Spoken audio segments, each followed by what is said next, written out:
உண்மைதான்.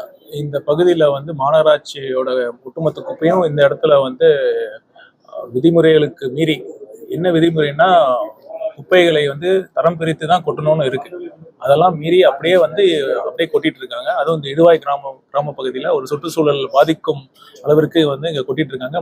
பொதுமக்கள் அனைத்து கட்சி பாராம பொதுமக்களா சேர்ந்து இந்த கிராம மக்கள் அனைவரும் சேர்ந்து 30 நாட்களுக்கு மேலாக போராடிட்டு இருக்காங்க. அதுல எங்க கட்சியோட இந்த ஒன்றிய துணை செயலாளர் ராம்குமார் அவர்களையும் கைது செஞ்சு சிறையில தான் இருக்காரு.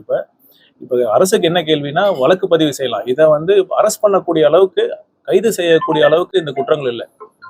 நீதிமன்றங்கள் வந்து ரொம்ப தெளிவாக வந்து பல கேஸ்ல சொல்லியிருக்காங்க. 7 வருடங்களுக்கு மேல குற்றம் சிறை தண்டனை இருக்கக்கூடிய குற்றங்களுக்கு தான் அரெஸ்ட் பண்ணணும்.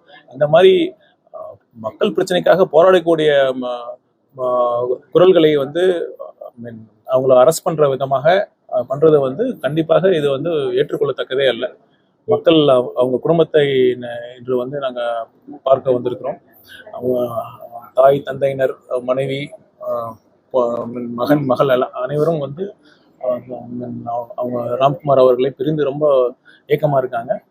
அரசு வந்து என்ன பிரச்சனையோ அடிப்படை பிரச்சனையை சால்வ் பண்ணணுமே ஒழிய இந்த மாதிரி அதை போராடுற மக்களை வந்து அரெஸ்ட் பண்றது வந்து கண்டிப்பா தீர்வே இல்லை. இன்னும் மக்கள் அரசு மீதான எதிர்ப்பு தான் இன்னும் அதிகமா இருக்கு. அதுதான் நீங்க இங்கேயே பார்க்க முடியுது. இந்த மக்களை பாக்குறப்ப அதுதான் இருக்கு.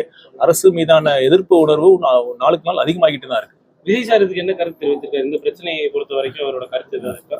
தமிழக வெற்றி கழகத்தின் சார்பாக தான் நான் வந்திருக்கேன். இங்க போராடி இருக்காங்க. இதுக்கு வந்து நாங்க ஏற்கனவே வந்து சுற்றுச்சூழல் இருக்குல்ல, சுற்றுச்சூழல் சார்ந்த இந்த அரசுக்கு எந்த விதமான நீண்டகால திட்டமும் கிடையாது. குப்பையை அகற்றணும், எடுத்து அப்படியே கொட்டணுங்கிறது தான் இதோட தீர்வா இருக்கு. இது பார்க்கலாம். நாங்க வந்து இந்த ராம்குமார் அவர்களை வெளியே கொண்டு வருவதற்கு நாங்கள் வழக்கறிஞர்கள் வந்து அனைத்து முயற்சிகளும் எடுத்துக்கொண்டிருக்கிறார்கள். விரைவில் நீதி கிடைக்கும் என்று நம்புகிறோம். அதற்காகத்தான் நம்ம நிர்வாகி வந்து கிட்டத்தட்ட 1 மாசம் போராடிட்டே இருக்காங்க. ஒன்றியம் சார்பாக தமிழக வெற்றி கழகத்தின் சார்பாகவும் மக்களோட மக்களாக நின்று போராடி கொண்டுதான் இருக்கிறார்கள். போராட்டம் ஆரம்பத்துல இருந்து நாங்க போராடிட்டு தான் இருக்கோம். மக்களுக்கு ஒரு பிரச்சனைனா கண்டிப்பா தமிழக வெற்றி கழகம் இருக்கும். கைது பண்ணிருக்காங்க. இது தொடர்பா உங்களுடைய அடுத்த கட்ட நடவடிக்கை என்னவா இருக்கும்? விஜய் கவனத்துக்கு கொண்டு போயிட்டீங்களா? அடுத்த கட்ட நடவடிக்கை பிணைக்காக வந்து நாங்க பெயில் மூவ் பண்ணியிருக்கோம்.